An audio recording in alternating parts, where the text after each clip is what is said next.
over the dark night. She reached up to the sky of stars and caught the red-hot light of the North Star.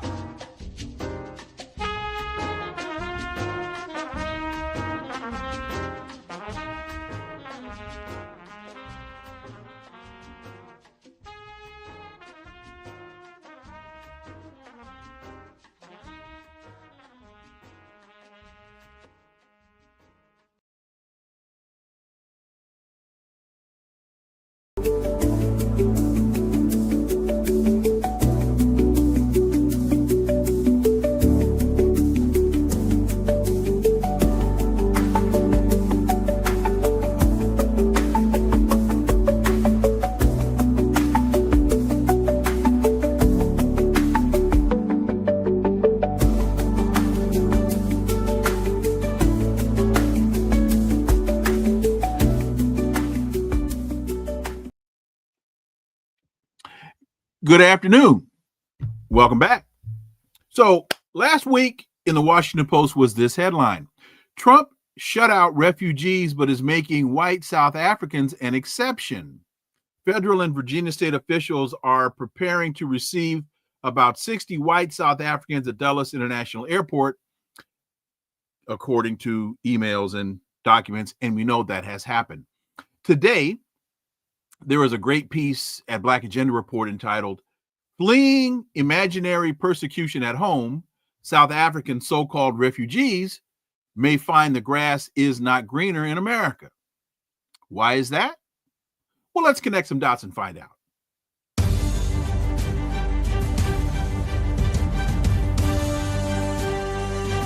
Connecting the Dots with Dr. Wilmer Leon, where the analysis of politics, culture, and history converge. Welcome to the Connecting the Dots podcast with Dr. Wilmer Leon, and I am Wilmer Leon. Here's the point. We have a tendency to view current events as though they occur in a vacuum, failing to understand the broader historical context in which most events take place. During each episode, my guests and I have probing, provocative, and in-depth discussions that connect the dots between these events and the broader historic context in which they occur, thus enabling you to better understand and analyze the events that are impacting the global village in which we live. On today's episode, the issue before us is, according to my guests, quote, the Trump administration's decision to fast-track asylum for white South Africans claiming so-called persecution is a political stunt, ignoring that they remain among the wealthiest globally, still controlling most of the country's land and resources decades after apartheid allegedly ended, end quote. My guest is a former foreign correspondent for the Washington Post. He's the author of Flat Broke in the Free Market, How Globalization Fleeced Working People, and co-author of A Day Late and a Dollar Short, Dark Days and Bright Nights in Obama's Post-Racial America. His work can be found at Patreon as well as Black Republic Media, and he's the author of the Black Agenda Report piece that I just referenced. Jon Jeter, my brother, as always, welcome back. Thank you for having me again. I'm always excited to be on your show, Wilmer. And I didn't mention your latest book. Please mention, and if you got one handy, because I don't, I have it, but it's not handy. I always have it handy. Class War in America, How the Elites Divide the Nation by Asking, Are you a worker or are you white? Okay, before we get to this issue with these Afrikaner refugees that are suffering just genocide in Pretoria. At the hands of Black people. Exactly. I want this. There's a story that broke late yesterday that I want to touch on, and I just wonder if there might be some similar mindsets at work here.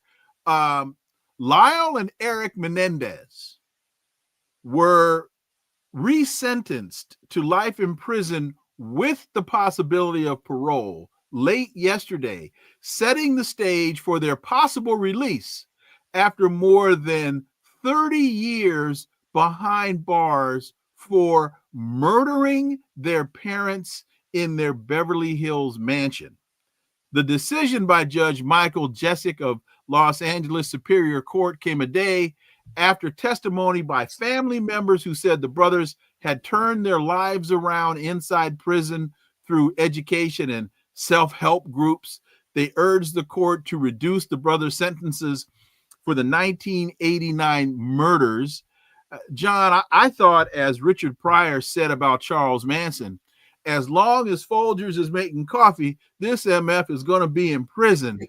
I thought that would apply to the Menendez brothers as well, but they murdered their parents.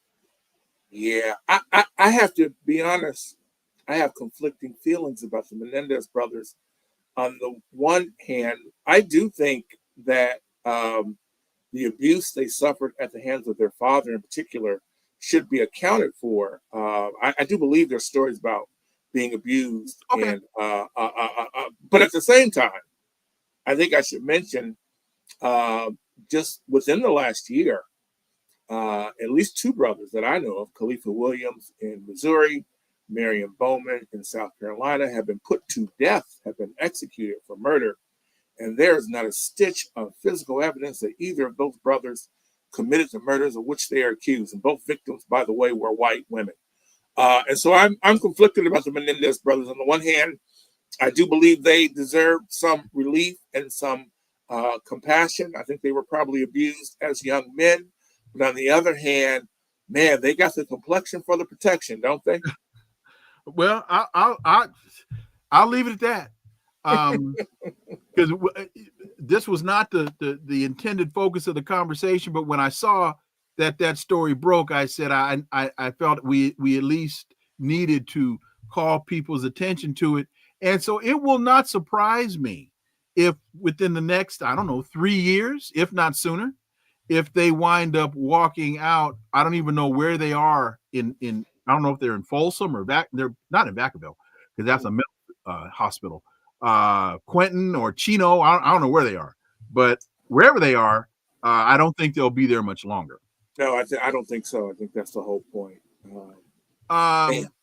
So with that, months after the Trump administration ground U.S. refugee admissions to a halt, suspending a program that lets in thousands of people fleeing war or political persecution, which, by the way, is required by international law above and beyond U.S. immigration policy. At least granting asylum hearings is required by international law and being ignored by the administration.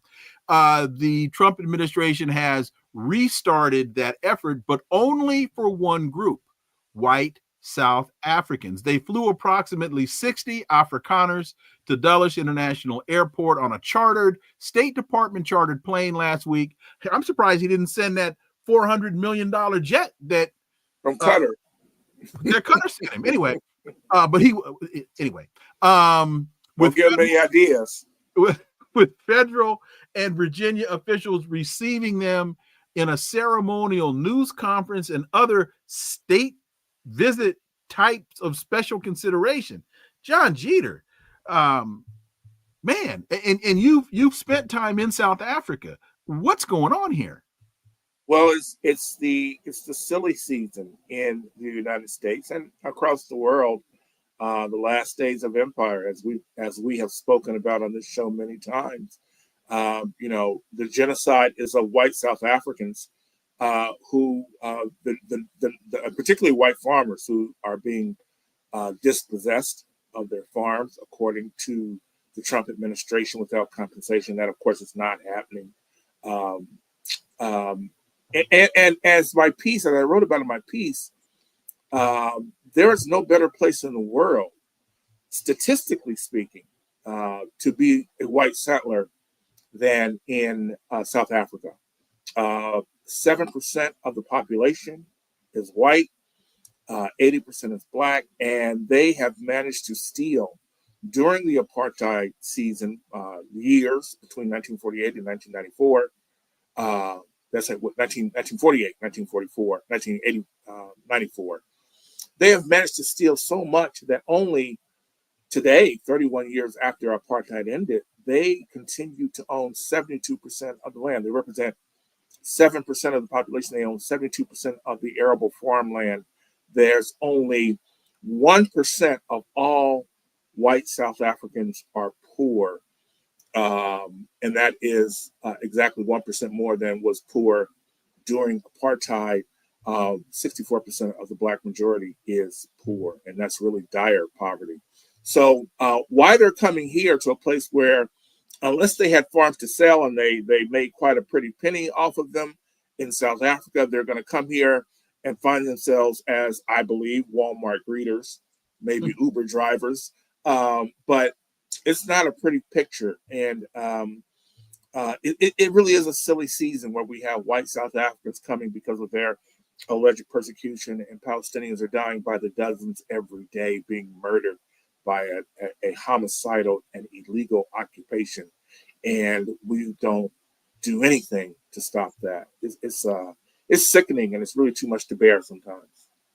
You mentioned that the allegation is that they're being dispossessed, that the white Afrikaner farmers are being dispossessed of their farms, and you say, but that is not happening. What, in fact, is happening? So when South Africa abolished apartheid in 1994, the ruling party of Nelson Mandela, the African National Congress, essentially cut a deal to return the arable farmland that was stolen by white settlers. Blacks were indeed prohibited from owning any property during apartheid, which left 83%, I believe it's 83%, it's more than 80%, I know that, of the arable farmland in the hands of white people.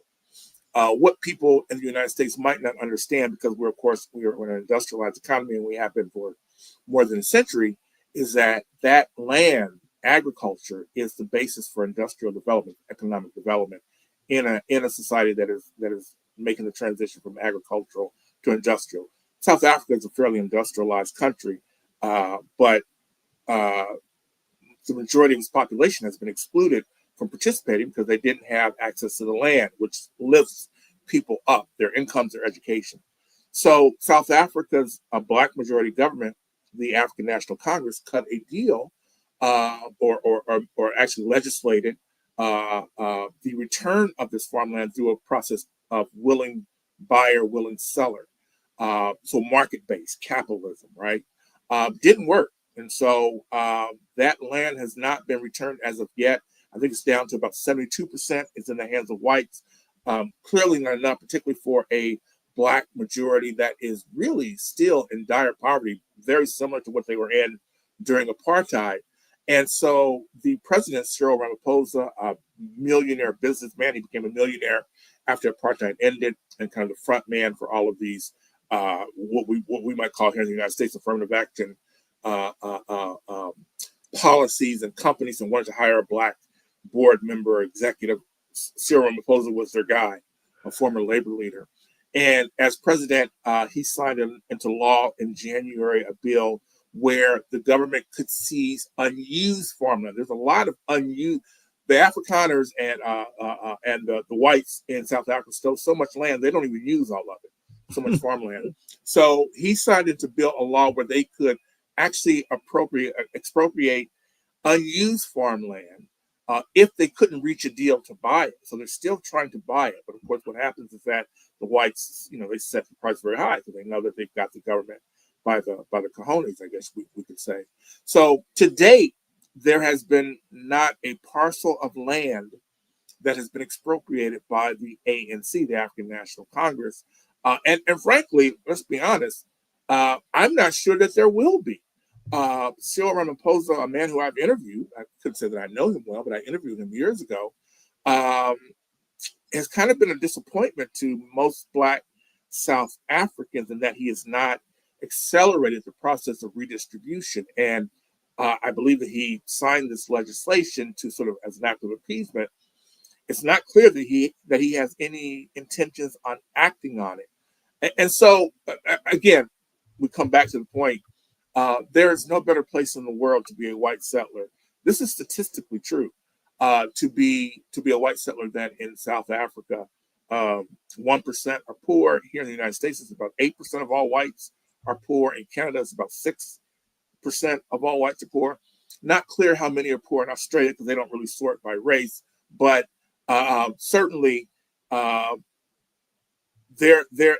I guess we could say they're leaping out of the frying pan into the fire, but they're not really in the frying pan. They're in a pretty comfortable place in South Africa. And I think it's also important to note, while they're a small minority, only 60 people have accepted this offer, meaning that most whites, particularly the Afrikaners, understand just how good they have it. They have it very, very good in South Africa. They had it very good in the former Rhodesia, Zimbabwe, until Robert Mugabe kicked many of them out during their period of upheaval about 25 years ago. So they're going to find it much more difficult here in the United States, unless they have some resources that we don't know about. They're going to find, and even then, they're still going to find it much more difficult. It's just a different way of life here in the United States for everyone, but including white people.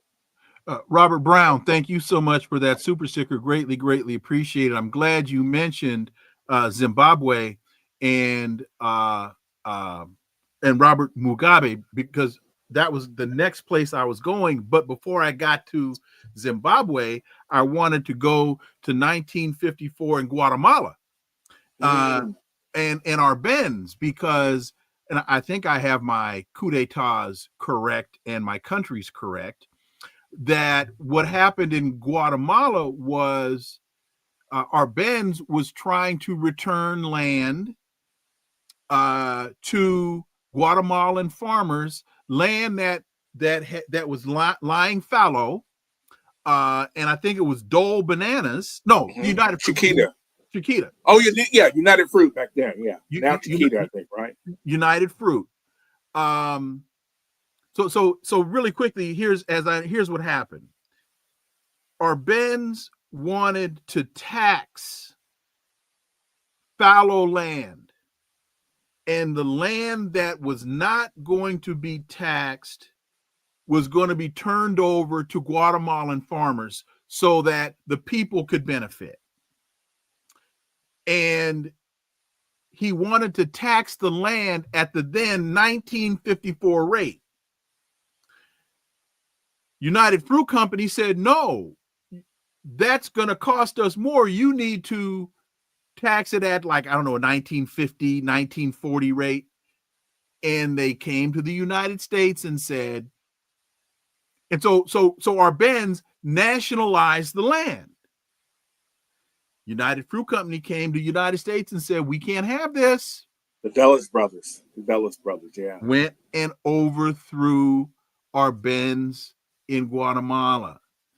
Then we could go to Iran in 1959, and Mohammad Mossadegh, who decided to nationalize Iranian oil. I guess that was British Petroleum or maybe Royal Dutch Shell. I think it was BP. Yeah, it was BP. Came to the United States and said, we can't have this. And it was Kermit Roosevelt and General Norman Schwarzkopf's father, Norman Schwarzkopf Sr., who implemented the coup to overthrow the democratically elected prime minister of Iran, Mohammad Mossadegh, and installed the Shah. And so when you sit back today and you look at why the United States is having claims to be having so much problem with Iran, you can go right back to 1959 when the United States overthrew their democratically elected prime minister and installed the treacherous terrorist Shah. Yeah. The Guatemala case too. I think you're right. I think though it was actually that the land United Fruit had cut a deal with with the government, which was in the controlled by the U.S. government, and they cut a deal where they paid very, very little tax on that land, even though it was very productive. and they wanted to tax. They wanted to when our Benz wanted to buy the land, or he had to buy the land up and redistribute it. He was going to pay at that low, based on those low property values. Right. And they said, no. The land is worth this much. And our Benz said, well, you've been saying for years it's only worth this much, right? Yes. But I don't think, because of course it's not something that we talk about much here in the United States in the 21st century, but the issue of land reform is such a crucial issue in the economic development of these countries in South America, in Africa, across the global South.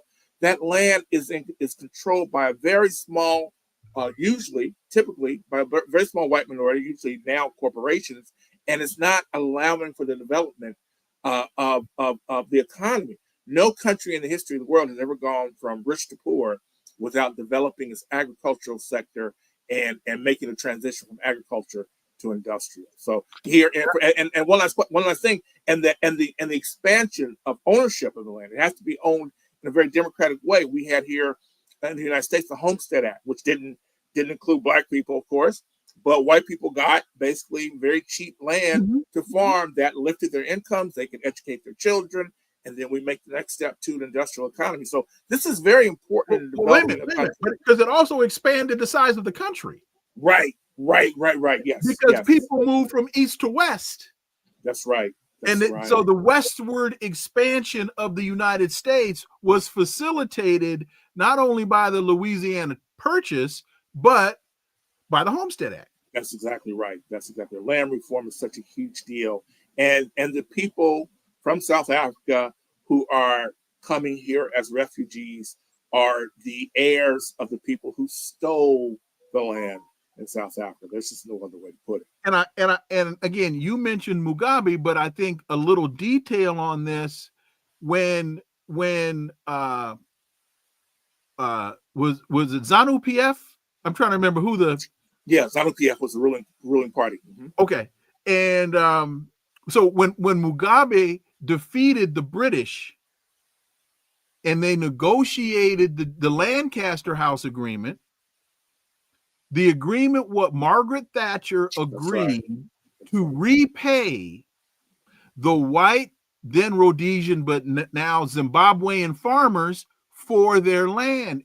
And Jimmy Carter agreed if Britain reneged on the deal, the United States would pay. That's right. And everything was cool until Margaret Thatcher reneged on the deal. Right. And so did Jimmy Carter, or I guess Reagan at that point. Jimmy Carter lost. Reagan came in and said, no, we ain't doing that. Right. And so Mugabe said to the white farmers, we have a deal. Don't come to me, call Britain. And if they don't answer, call the United States. But we have a deal, and I'm going to uphold my end of the deal. I wanted to connect those dots because people have to understand that what's happening in South Africa didn't happen in a vacuum. There is a history here. There is a pattern here. And the United States, in the examples that I have provided, are always on the wrong side of history. That's right. And they're on the wrong side of the damn equation. That's right. And if I may, this is so important. Because I'm sure a lot of people, white people, mostly, not all, would believe that the white farmers who came and took over this land probably did more with it than the blacks did. That's not true at all.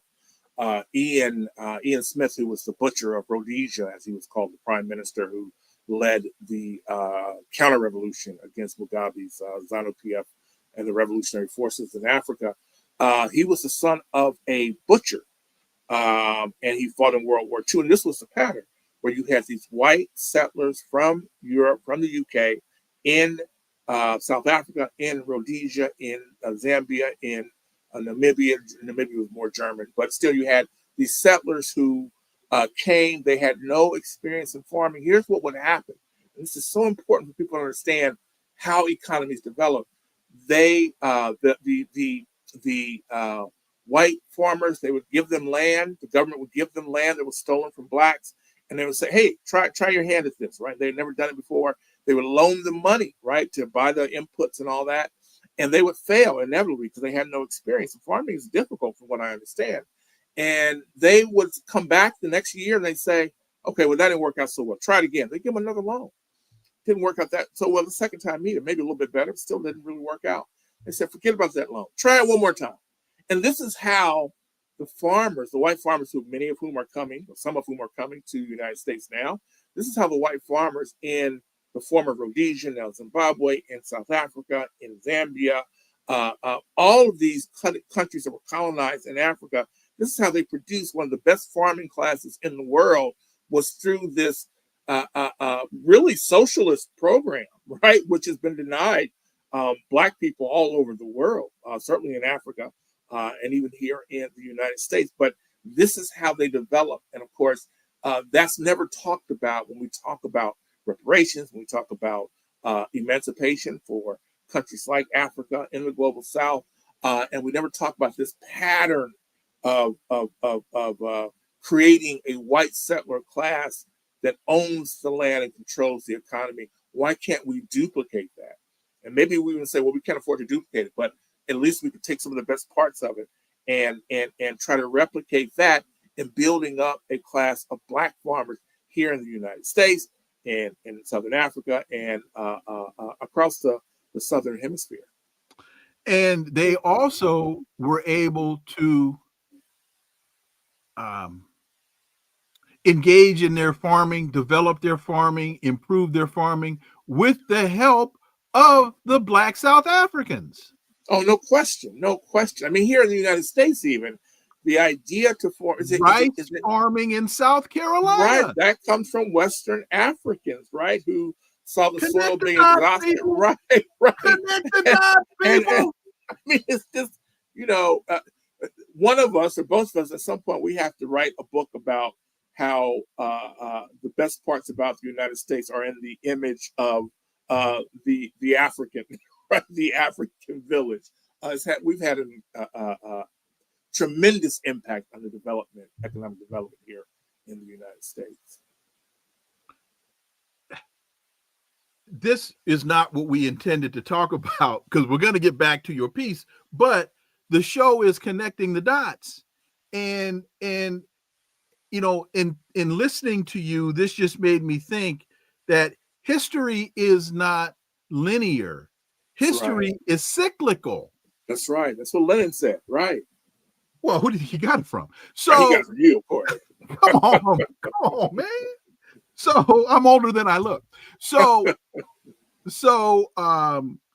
history is not linear, it is cyclical. And the current empire is on the wane because the pendulum is swinging back.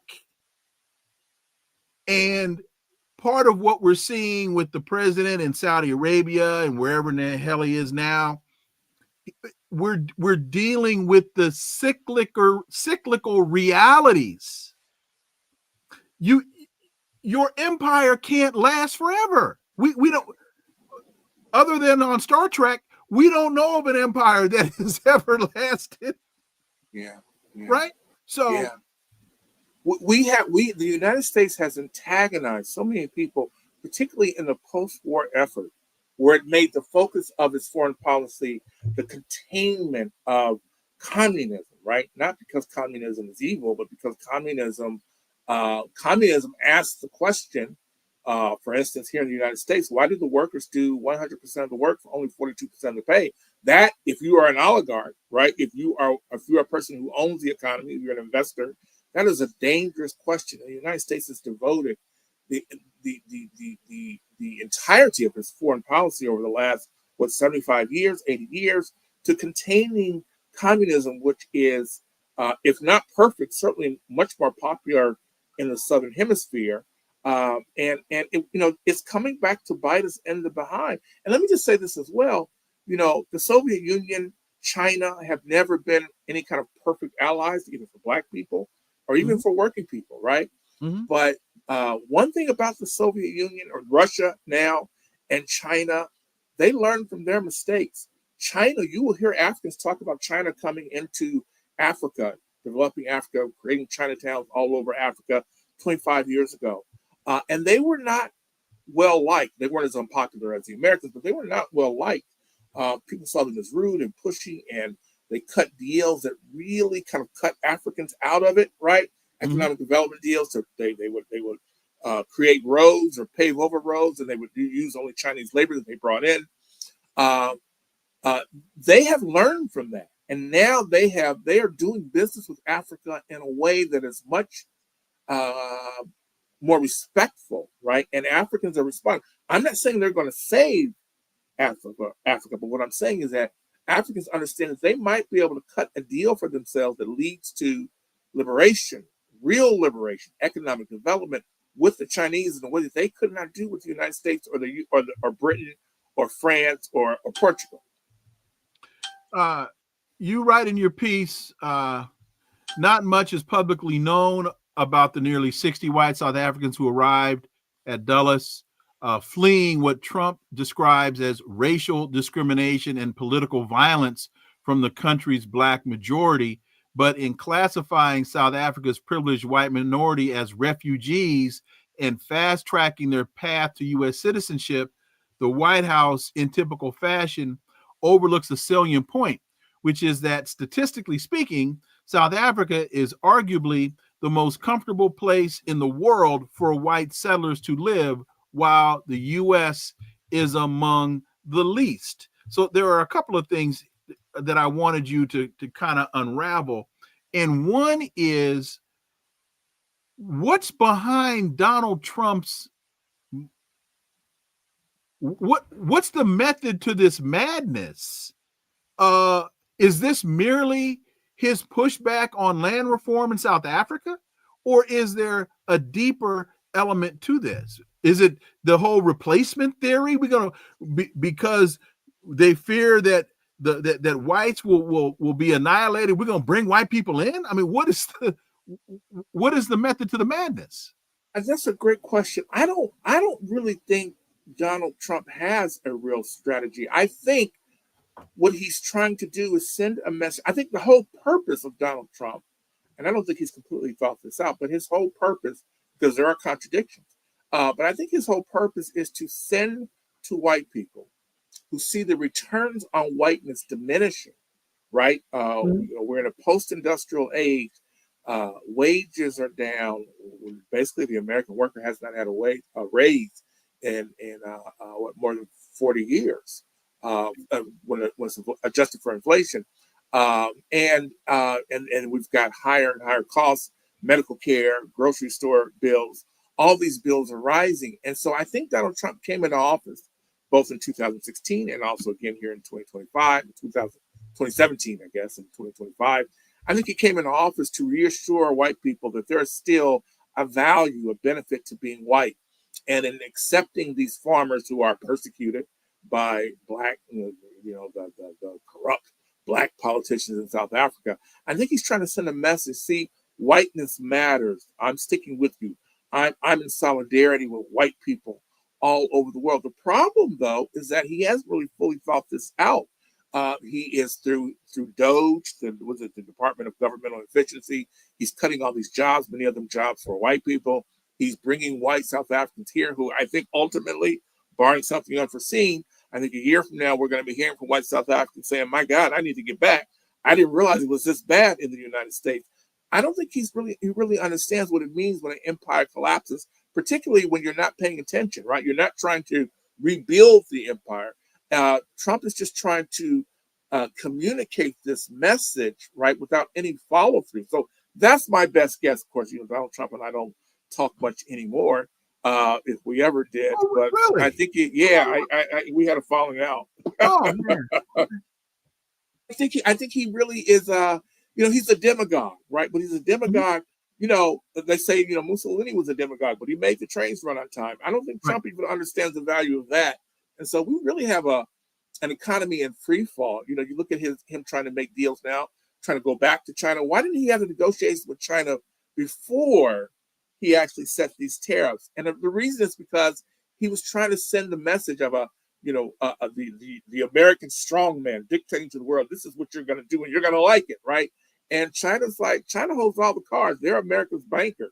They said, no, I don't think so, bro. So, and these ports are coming up empty, especially on the West Coast. I think Trump understands, he made a mistake. This is going to catch up to him, though. He's lacking credibility. Every day he's losing credibility with the rest of the world, and it's really just accelerating America's decline. And I'm not even going to try to get to the last name. I don't want to butcher and disrespect you. So let me just say, as Donald Trump is weaponizing grievance, and he doesn't care about Afrikaners. It was, as at Loom said, the International Criminal Court of Justice case is offending him, so his so-called mass murdering friends in Israel. I think that's a perfect way to put it. He's weaponizing grievance by white people, in particular by the white settlers. That's a perfect way to put it. The problem is weaponizing grievance is going to get your behind kicked. So we can't, of course, have this conversation without talking about the three. We can either talk about the elephant in the room or the three Afrikaners in the room: Elon Musk, Peter Thiel, and Rolf Botha. Is this also evidence of the power of the billionaire and access to the Oval Office? That if it weren't for those three, and we'll just start with probably Peter Thiel, and his relationship with JD Vance. I think Peter Thiel is the money man behind JD Vance. That we wouldn't be looking at South Africans in this manner if it weren't for those three. Yeah, that's a great point. This is a war of narratives. Our class war, the racial strife, is a war of narratives. And certainly Elon Musk, whose father made a lot of money owning mines during the apartheid era. Thiel, who I know less about, but I know he is the money man behind JD Vance, and both I know even less about. But he's the grandson of right. PW. Yeah. Who I know quite a bit about. This is a war of narratives, but the problem is that the narrative increasingly every day, people are poking more and more holes in it, including in South Africa and including white South Africans who I dare to say, if I may say this, during apartheid, particularly Black South Africans talk about white people who will come, white Americans who will come to South Africa and talk about, you guys are they tell Black South Africans, you guys are better than our Blacks. Well, I think white South Africans are probably better than our whites in that they have a much deeper understanding of the issues. There was a very vibrant Communist Party in South Africa for years, right? And so they have a much deeper understanding, not Thiel, not Musk, and not Botha certainly, but there is a really, even in their arguments, they have a much deeper understanding of the issues than we have here. They do understand the importance of the land. White South Africans I'm talking about, they do understand that you could not have an economy in which 80% of the population is excluded. Just like here, the numbers are different, but still excluding 13% of the population from the economy is counterproductive. And so there's just a much more robust argument around the world, increasingly, I think, in the United States, where we are resuming the sort of movement politics and those discussions from the 60s that we were having with the Black Power movement and the New Left. I do think that is going to ultimately poke holes in this narrative that the Peter Thiels and the Elon Musk are pushing, promoting along with Trump. The reality is just very clear. People are seeing through social media, they're seeing what's happening every day in Palestine, in Gaza, and the idea that you allow privileged white South Africans to come as refugees, it's sickening to me, and I think it's sickening to more and more people as the days go on. You also write most of the white, and this is important history. You touched on it, but most of the white South African immigrants who arrived in the U.S. are descendants from the Dutch émigrés and French Huguenots, known as Afrikaners, who left their own countries beginning in 1652, formalized white minority rule 296 years later. led by Mandela's political party, the ANC, South Africans of all races went to the polls in 94 to abolish the political system known as apartheid, but vast racial economic disparities remained. And it's important, I think, to highlight the history, and then B, a lot of people mistakenly thought that when Nelson Mandela came to power, that he actually came to power. He didn't. He came to position. He didn't come to power. There are a number of elements. He did not control the economy. I don't think he controlled the military. They took away. Right. They took away his nuclear arsenal. So there are. He was, to a great degree. It might be too extreme to say that he was set up to fail, but he damn sure wasn't set up to rule, and he wasn't set up to succeed. Yeah, there was a critical period in South Africa's development that happened after, well, really right before the first election in 94. There was a rift within the African National Congress between, largely, although not completely, between the expats. Many of the ANC members had gone abroad. They lived in the UK, here in America, but many of them stayed in South Africa, some of them not by choice. Chris Hani, who was later assassinated, leader of the Communist Party and of the military wing of the ANC. Some say it was the terrorist wing, but he was a leader and very popular, second only to Mandela up until his execution, just I think a few months before the election in 94. And that rift was basically, are we going to have a market economy, a free market economy, particularly after the end of the Soviet Union? We don't have that sponsor anymore. Are we going to have a market economy? Are we going to have a more of a socialist economy that redistributes wealth? Hani was murdered by white supremacists who thought that it would destabilize the country, and it almost did. They came very close to having a civil war. Mandela sort of calmed everyone down in a television appearance. But that rift ultimately was won.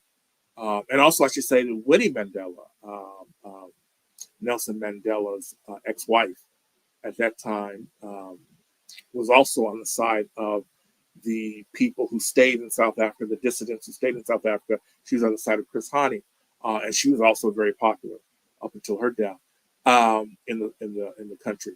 But that rift was won, we could say, by the expats, maybe for reasons that go beyond just their politics. But that it was won by the expats who went towards a market-based economy that sought to appease the Western markets. And while they talked a good game about redistribution from rich to poor, from white to black, they didn't really act in a robust way to deliver that. So what we have today basically is, in a material sense, South Africa in 2025 does not look that much different from South Africa in 1985. In a material sense, the money still goes to the whites, as we can see by the ownership of the land. 72% is still in the hands of white people, and 80% of the country is black.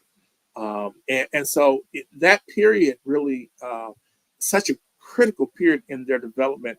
And I think we can say this, and I say this as someone who grew up revering Nelson Mandela, and I still do. I still think he was a great man. But I think it's safe to say that he and the ANC dropped the ball in their transition from apartheid to democracy, in not being aggressive enough in redistributing wealth, which would have freed the economy to grow. And that's just not happening. I think the unemployment rate, the unofficial unemployment rate, at least in South Africa, particularly among youth, it might just be among youth, or young people, is about 40%. So you can't really make hay when you have 40% unemployment among the majority of your population, the major group of your population. To your point about the reverence for Madiba, but also understanding some of the failures in the process, Dr. Anthony Montero wrote a great piece a number of years ago. I think it was called the 4 Phases of Nelson Mandela, I think is what it's called. Yeah. And he does and Tony was very, very close to a number of people that were I think Chris Hani and some of the others, Tony knew quite well. Oh, I didn't know that. I did not know that. Yes. So his insight is not just based on research and rhetoric. It's based on his reality. Yeah. And if I can, very quickly, the one thing, and I'm reluctant to even disagree, even slightly, with Tony Montero, who's a brilliant man. But I think Tony and I have talked about this a little bit. The one thing I will say, though, is I do think that Madiba meant well. I don't think he was corrupt. I think what happens is the ANC was his life. And part of the ANC ethos is that you have arguments behind closed doors, but in public, it's a unified front. And Madiba was always reluctant. Maybe we could blame him for this.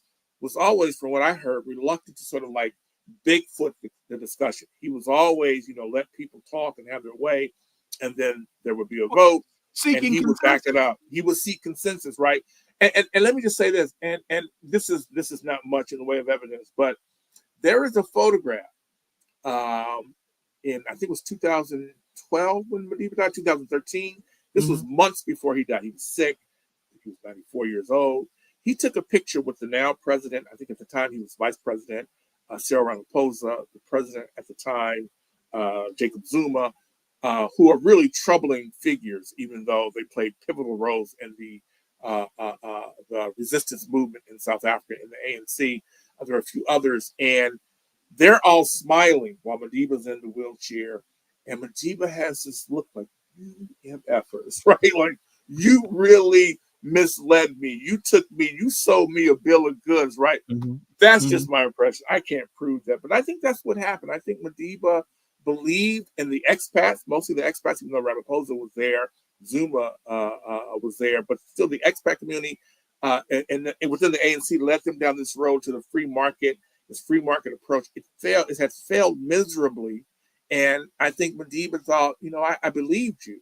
Because, Madiba, one of the things about Madiba was he never embraced communism. That was kind of his thing. I think it was largely to show whites, I'm safe, right? I'm not sure how true it was. He certainly wasn't the communist as much as someone like Govan and Becky, who was seen as like the real intellectual in prison on Robben Island with Madiba, the father of the later president of South Africa, Thabo Mbeki. But in any event, I just think it's a really sad tale. I still have high hopes that South Africa will make a comeback. They still have that ethos of resistance. They still have social movements and an engaged civic society. So I still have hopes for them. But it's really one of the biggest disappointments of the 21st century is what has become of South Africa in the post-apartheid era.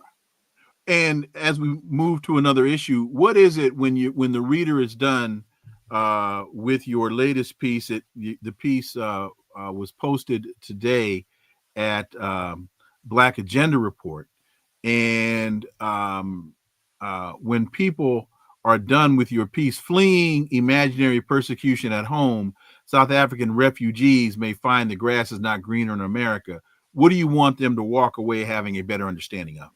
I hope they have a better understanding of this racial contract and how it obliges white people to deliberately misinterpret the world. And you can misinterpret the world once, maybe twice, but at a certain point, you have to pay homage to reality.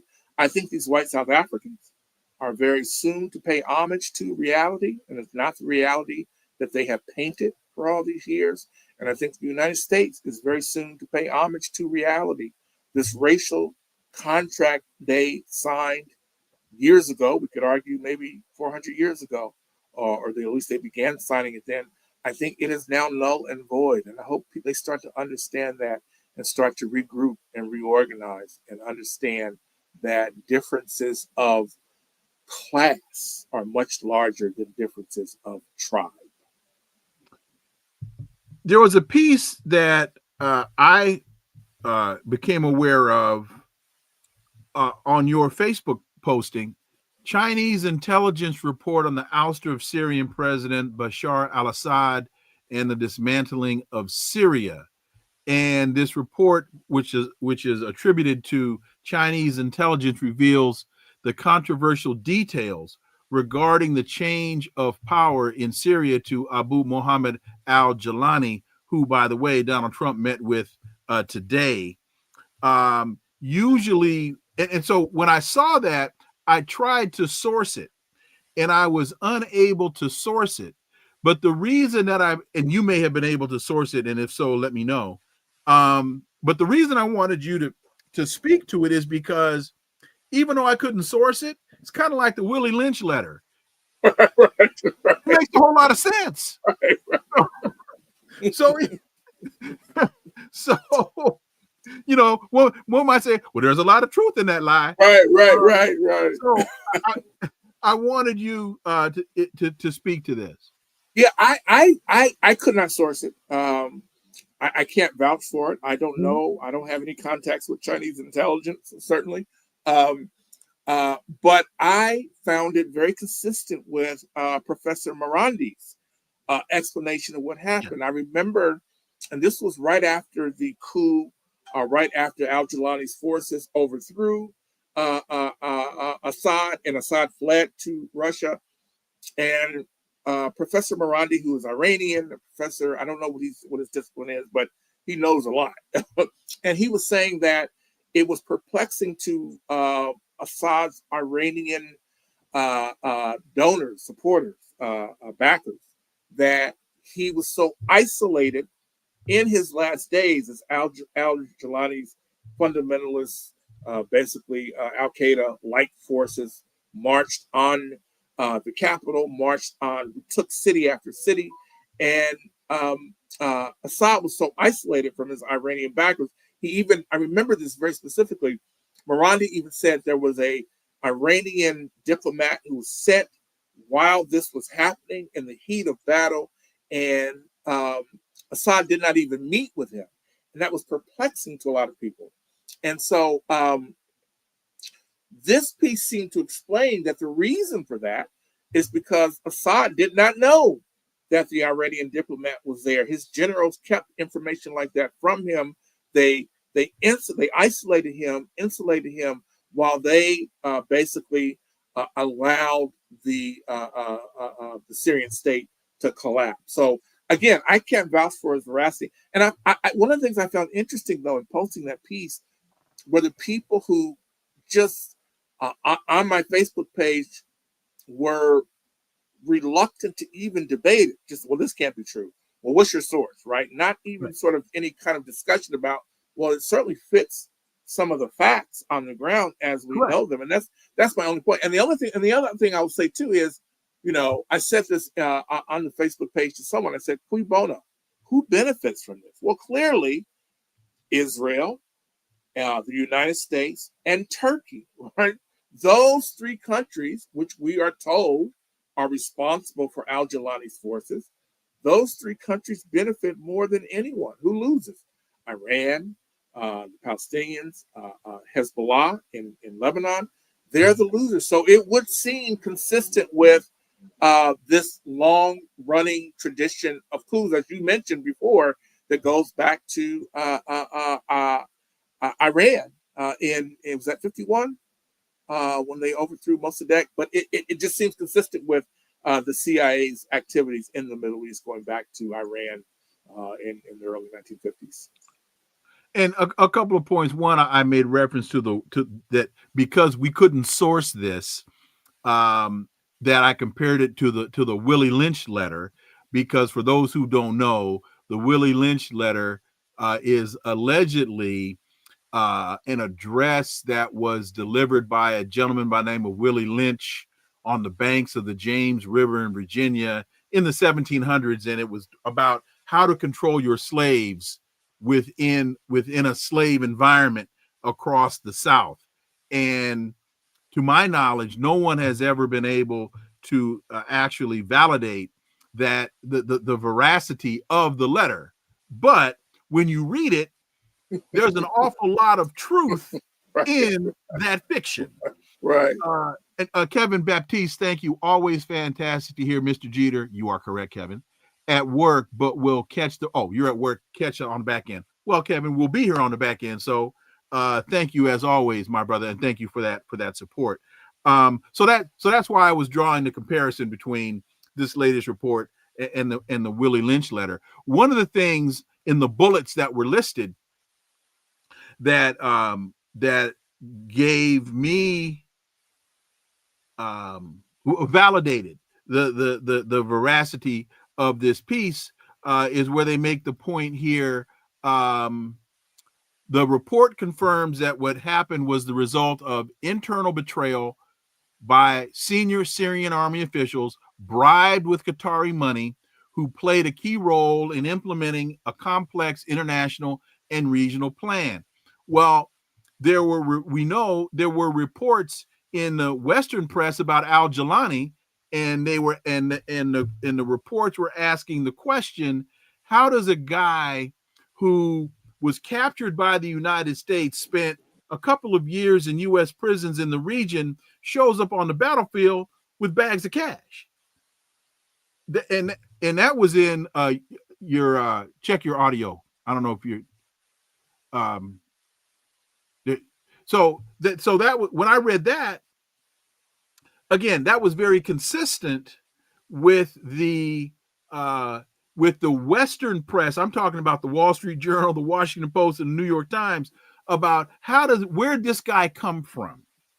And he was Al-Qaeda, and I think I'll use Al-Qaeda as just kind of the blanket terrorist terminology, that he was operating on behalf of the terrorists in the region. He gets arrested by the United States. He spends a couple of years in detention in U.S. prisons in the region, and then winds up on the battlefield, as they say in the article, with bags of cash. Another element of the story that to me gave all this credibility was that as al-Assad's economy was being decimated, and that he was having difficulty paying his soldiers, paying his military, that the United States came in and basically just bought these guys off. Right. And that again, that was a story that was repeated through multiple sources in the Western press. So those are just elements, examples of how what was posted on Facebook tied directly to stories that I had read months before. Jon Jeter. Yeah, no, that's exactly the point. I don't consider myself an expert on Syria at all, but everything in that alleged intelligence report, I had read something similar somewhere, or I heard Professor Morandi talk about it in a podcast. And the other thing that's really interesting about what happened in Syria is I find this fascinating. I don't pretend to know the answers, but the involvement of other Arab states in Syria's downfall, particularly Turkey, Qatar. Of course, we know the role that Egypt is playing in the genocide in Gaza. But I find this a fascinating thing. I would love to know more. Maybe I can do some reporting on it. But the complicity of the Arab states in what's happening, and not just in Gaza, but in Syria, and aiding and abetting Israel and the United States. And I find this sort of confirmation of this, right? This complicity in Trump's visit now. I think he's in Doha today. Right. He was in Saudi Arabia yesterday. It just seems like if they were real allies of Syria, of the Palestinians, they wouldn't be, yucking it up with Trump, who is, for all intents and purposes, and I apologize to Ronald Reagan, but I think Donald Trump has probably surpassed him, the Antichrist, right?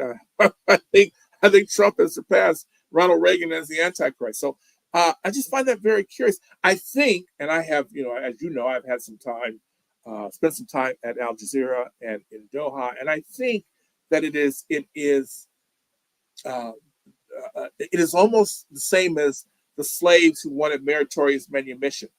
These Arab countries, many of which have Arab money, they're Western facing.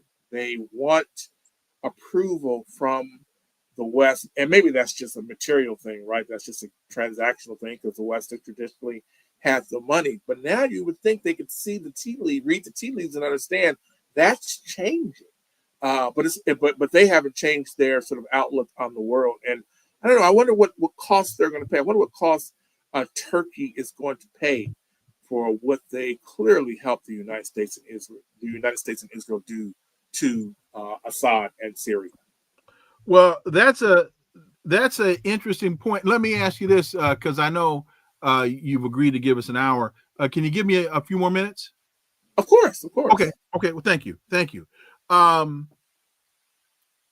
Your thoughts on the latest turn of events between the relationship between Donald Trump and Benjamin Netanyahu. I was on Press TV last night, and they asked me about what they consider to be the split in the relationship between the United States and Israel. And I said, no, this is an argument between Donald Trump and Netanyahu. This is not a split between the United States and Israel. And I wish I had thought this through, because what I also would have said was, well, what I did say was, there are too many Zionist millionaires and billionaires that are in control of U.S. policy in the region for this to be a split between the countries. This is an argument between Netanyahu and Trump. And that, now I didn't say this. I wish I had thought about this at the time. This came to me later in the evening as I was thinking about my answer, was that because the one thing Donald Trump hasn't done is told Netanyahu, you're getting no more money. Right. Palestinians are still being, the genocide is still going on, full blast, full throttle. He didn't say, look, Bibi, on Thursday, I'm sending in a bunch of Marines. That food is going to get delivered. That aid, I'm sending them into Israel. I've already talked to Al-Sisi. He's down with it. We're going to send this aid in, and the U.S. Marines are going to make it happen. Stop bombing hospitals. By the way, they bombed another hospital last night. He didn't say none of that. Right. So to me, if he doesn't say any of that, this is just a pissing contest between these two folks. Go ahead. Yeah, no, I agree. I am curious. Clearly, there is some kind of beef between the two men. You see the United States negotiating the release of the hostage with Hamas, and apparently there was no discussion with Israel about that. Correct.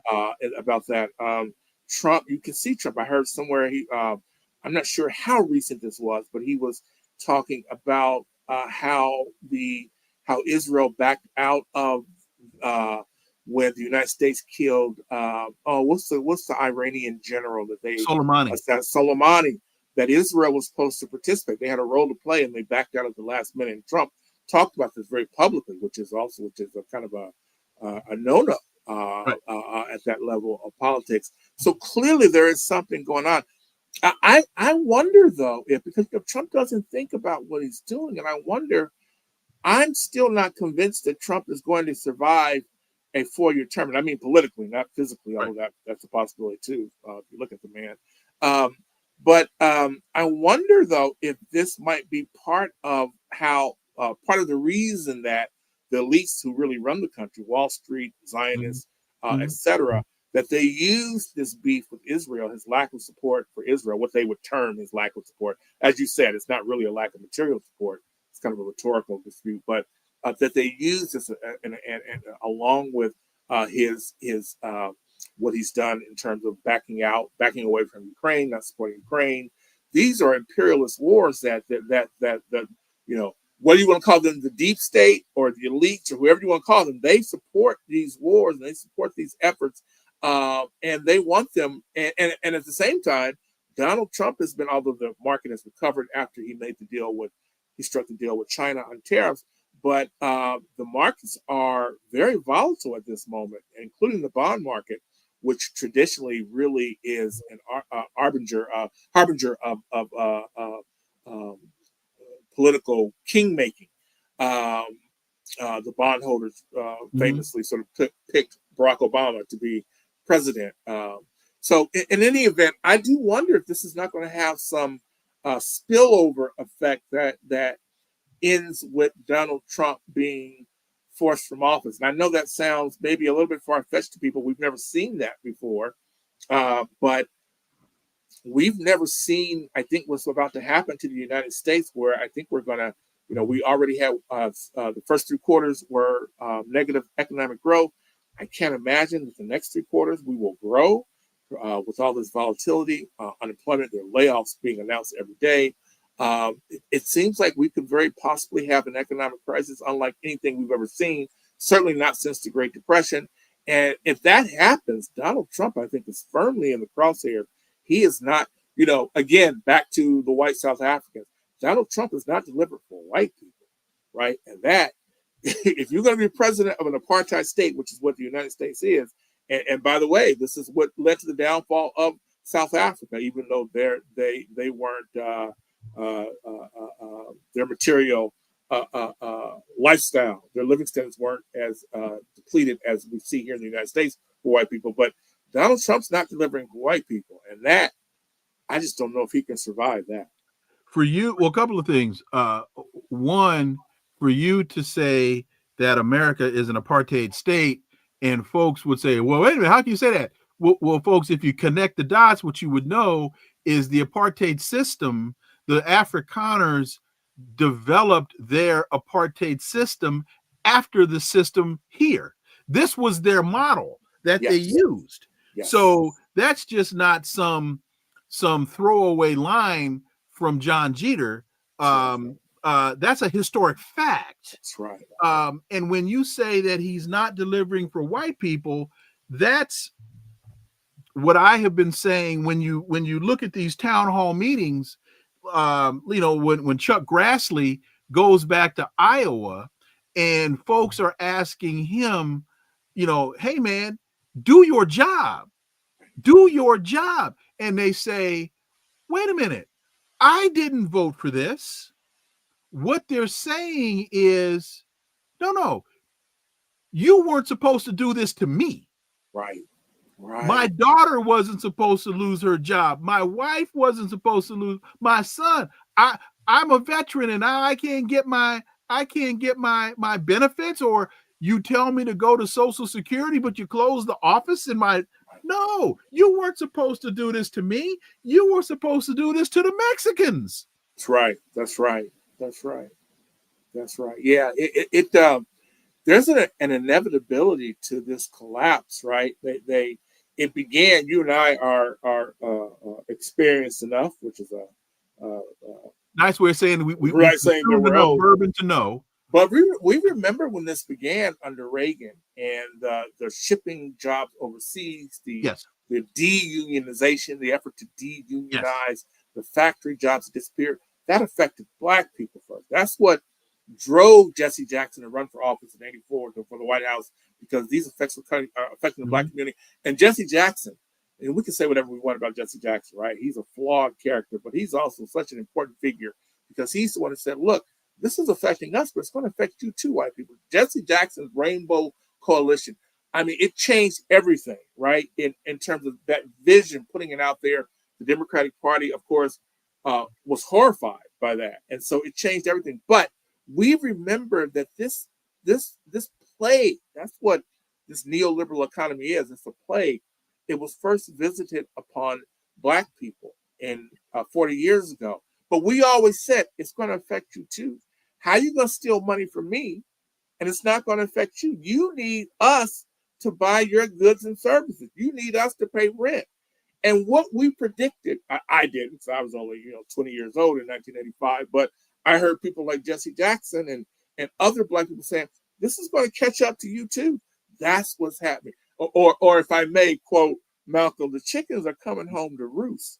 And Donald Trump, nor do the Democrats have any answers. That's where we are. They don't have any solutions to these chickens have come home to roost and they don't know what to do with it.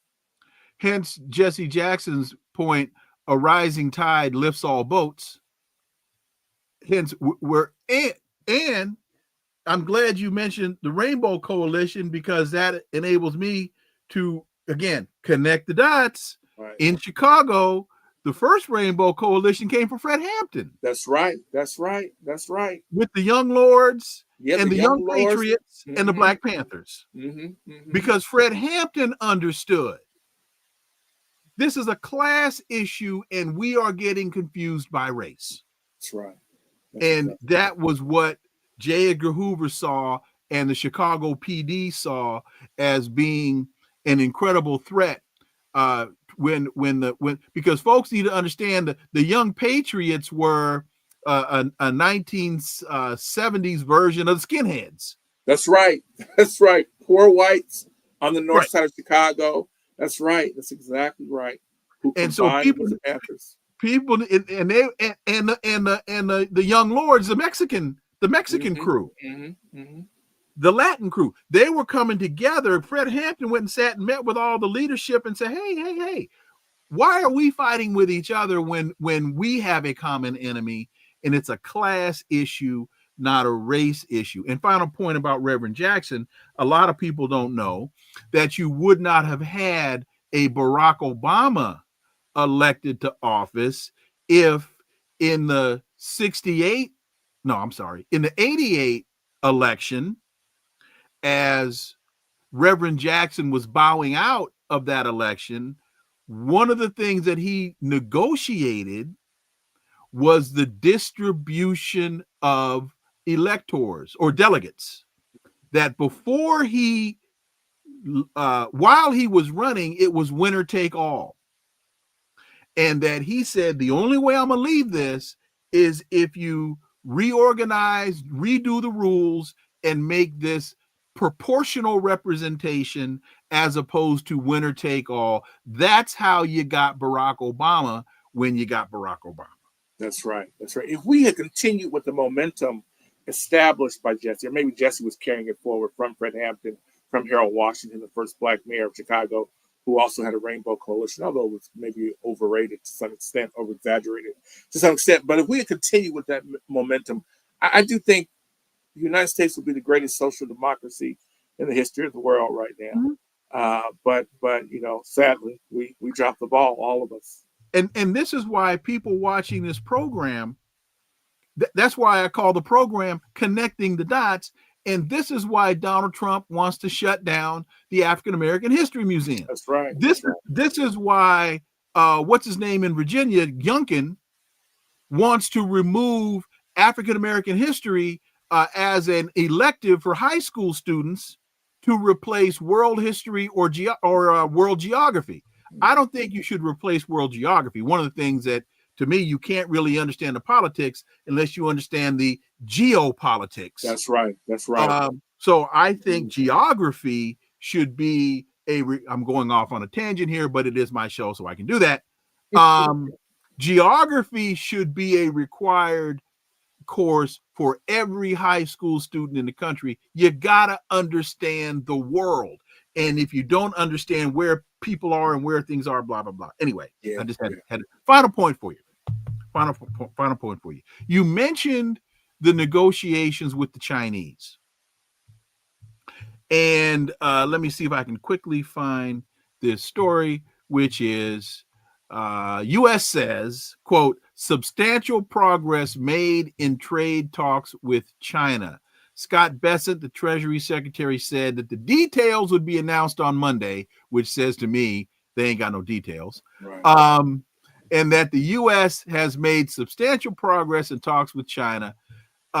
Quote, it's important to understand how quickly we were able to come to agreement, which reflects that perhaps the differences were not so large as may be thought. John, when you start the fight, how do you claim negotiation when you agree to end the fight that you started and you really don't glean a hell of a lot from the fight? Most people would say you probably should have kept your seat at the bar, not opened your big stupid mouth, and not started the bar fight in the first place. Right. I think this is the political equivalent of Roberto Duran, no mas. Right? No mas. This is disastrous. I don't think people understand.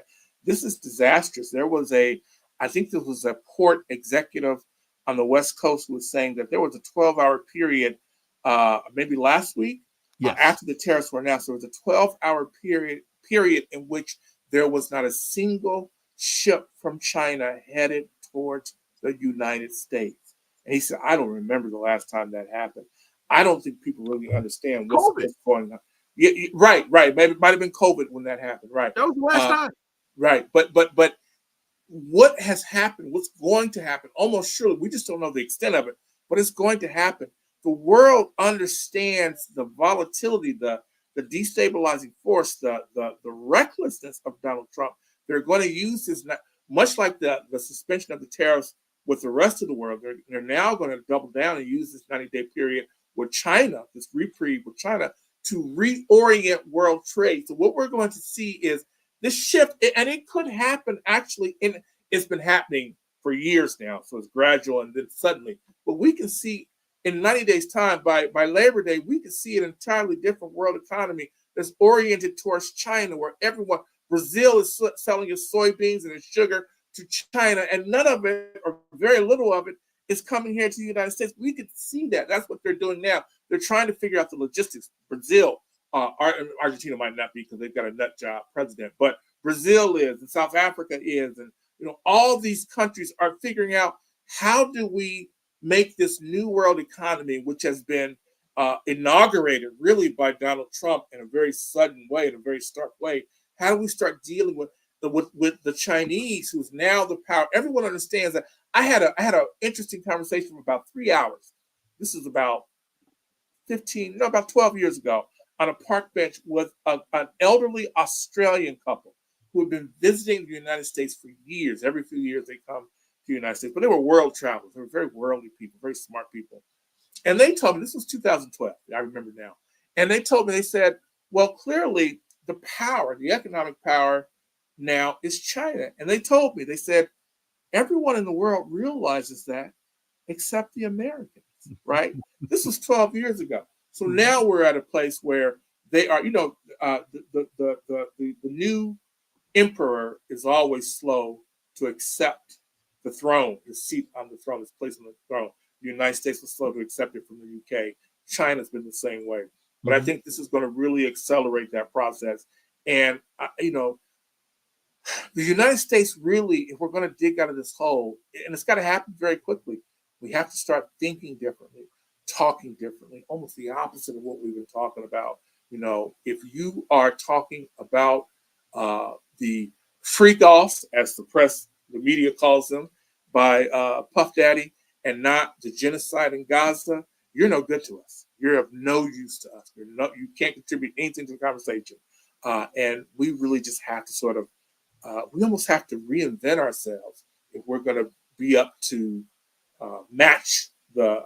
confront this catastrophe that is headed our way.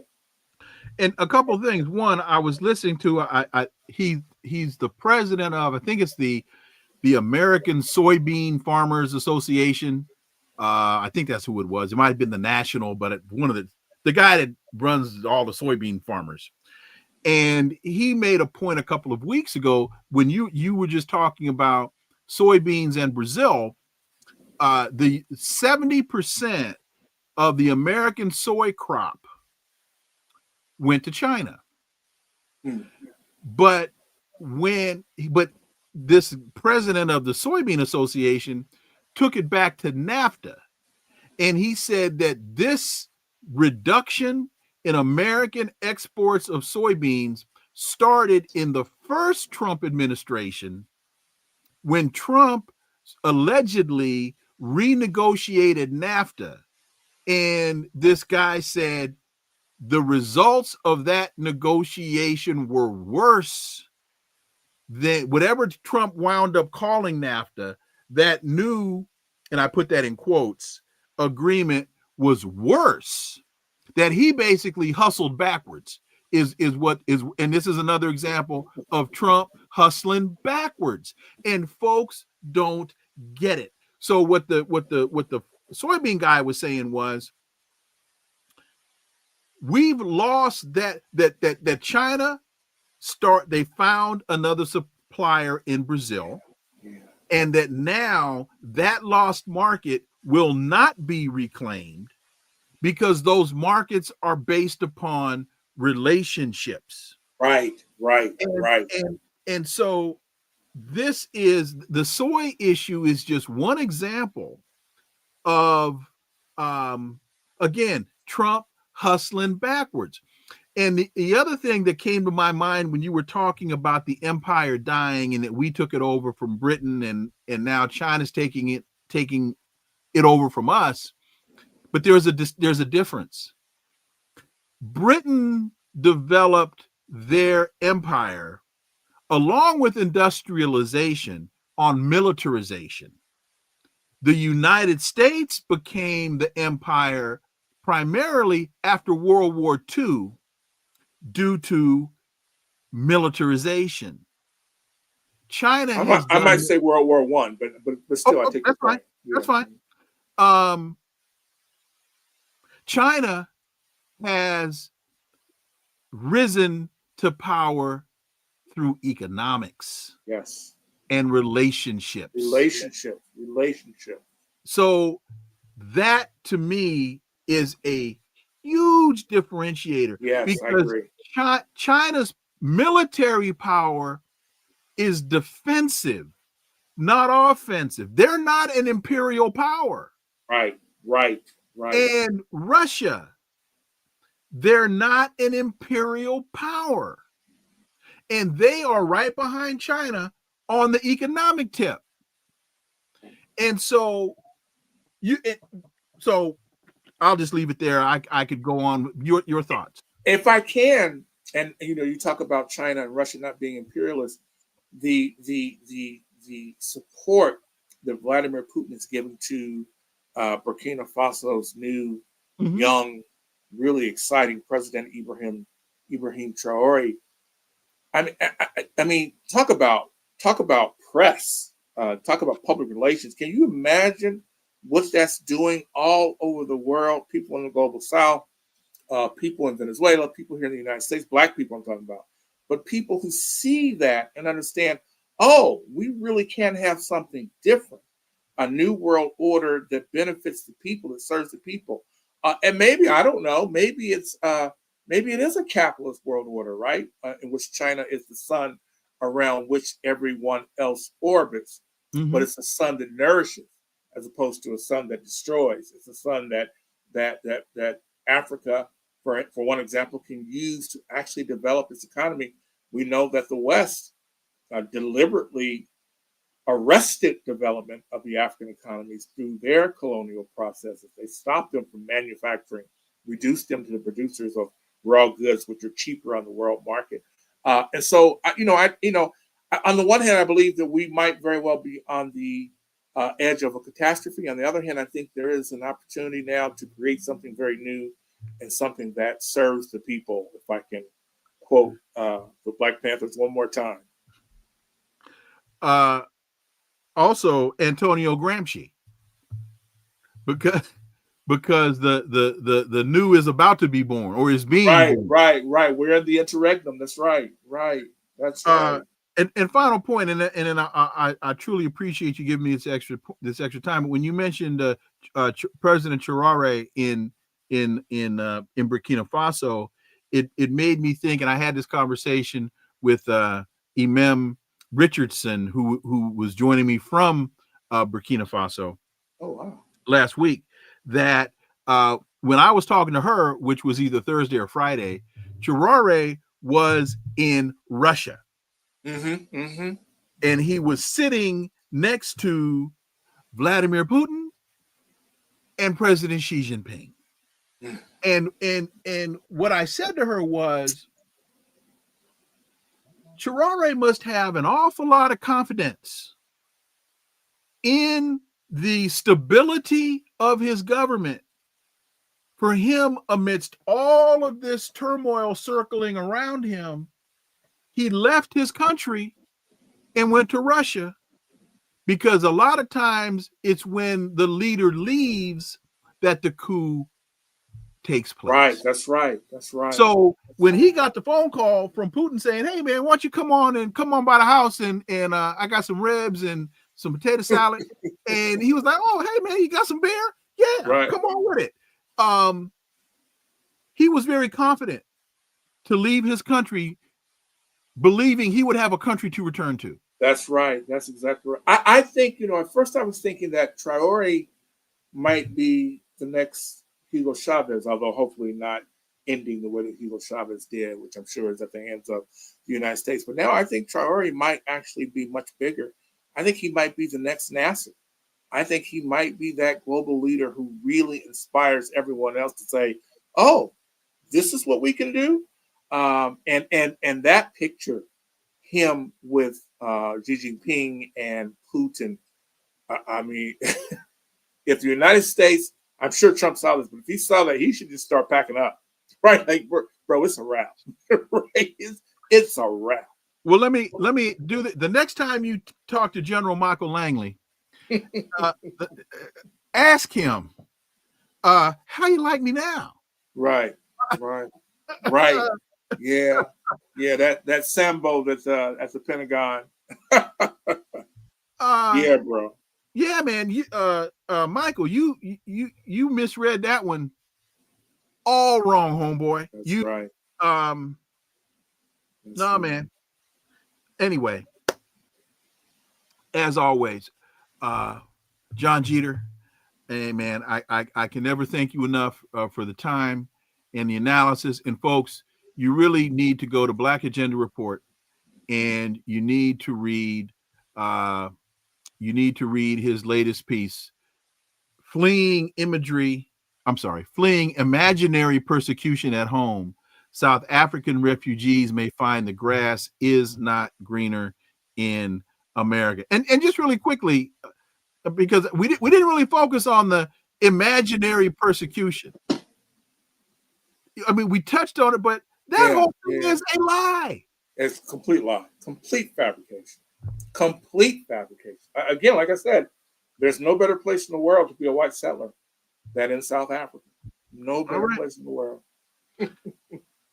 Thank you for having me, brother. It's always my pleasure. Hey, John, I appreciate it. Really appreciate it. And look forward to sitting down with you soon, man. Chopping it up and having that potato salad and ribs like Putin and Traore had. We can do that. Ours will be better, though. And you won't have to wear a military uniform. You can just come on with what you got.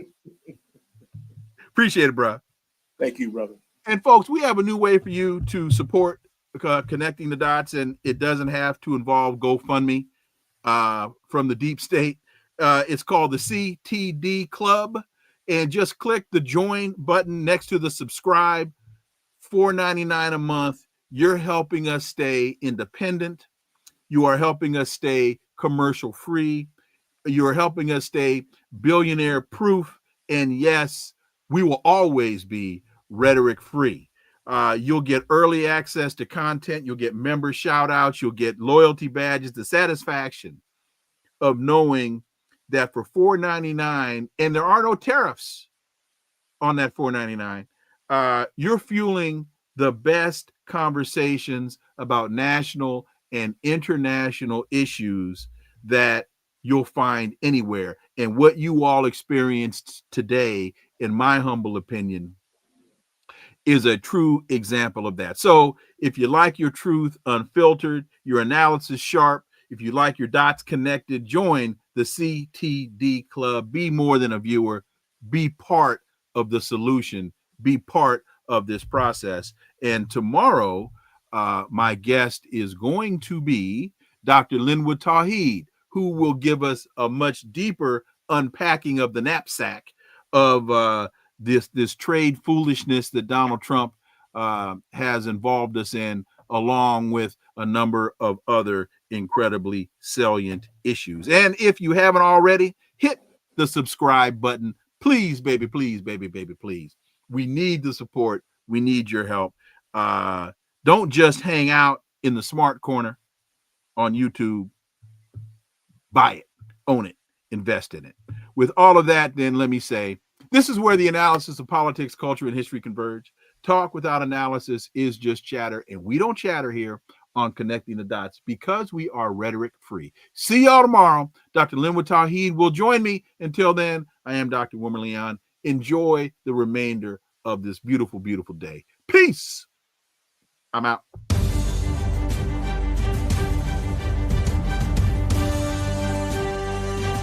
Connecting the Dots with Dr. Wilmer Leon, where the analysis of politics, culture, and history converge.